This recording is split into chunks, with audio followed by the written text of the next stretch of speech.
কিয়ামতের কিছু লক্ষণ ইতোপূর্বেই সত্য প্রমাণিত হয়েছে। যেমন হাদিসে রয়েছে, কিয়ামতের আগে নিংস্ব এবং নগ্ন পায়ের রাখালেরা উঁচু উঁচু বিল্ডিং নির্মাণের প্রতিযোগিতা করবে।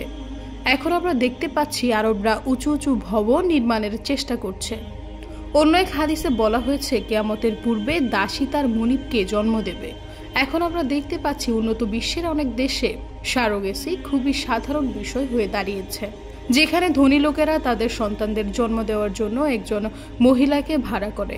একবার নবী সাল্লাল্লাহু আলাইহি ওয়াসাল্লাম বলেছেন, কিয়ামতের আগে জিনা ব্যাপক হয়ে যাবে। কিছু মুসলিম দেশ সহ বিশ্বের অনেক দেশগুলোতে চীনা ভাইরাসের মতো ছড়িয়ে পড়েছে।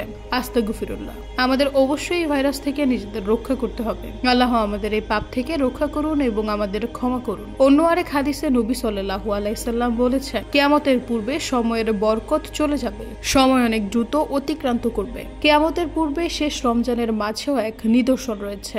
নুয়াইম বিন হাম্মাদ তার কিতাবুল ফিতান একটি হাদিসে বর্ণনা করেছেন, একবার নবী মুহাম্মদ সাল্লাল্লাহু আলাইহি ওয়াসাল্লাম বলেছেন, কিয়ামতের আগে যে রমজান আসবে তখন লোকেরা রমজানে একটি বিকট আওয়াজ শুনতে পাবে। এই আওয়াজ এতটাই রহস্যময় ও ভয়ঙ্কর হবে যে মানুষ ও অন্যান্য প্রাণীরা ভয় পেয়ে যাবে এবং সবাই সেই আওয়াজের উৎস খোঁজার চেষ্টা করবে, কিন্তু তারা সেই আওয়াজের উৎস খুঁজে পাবে না।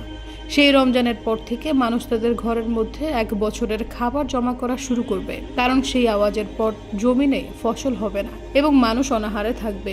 ব্যাপক দুর্ভিক্ষ দেখা দেবে। আমাদের উচিত সেই দিনের জন্য নিজেদের প্রস্তুত থাকা, সেই দিনের জন্য বেশি বেশি নেক আমল করা এবং আমাদেরকে প্রতিদিন আরো ভালো মুসলমান হওয়ার চেষ্টা করা উচিত। কোরআনে বলা হয়েছে, কিয়ামতের সময় খুবই আসন্ন।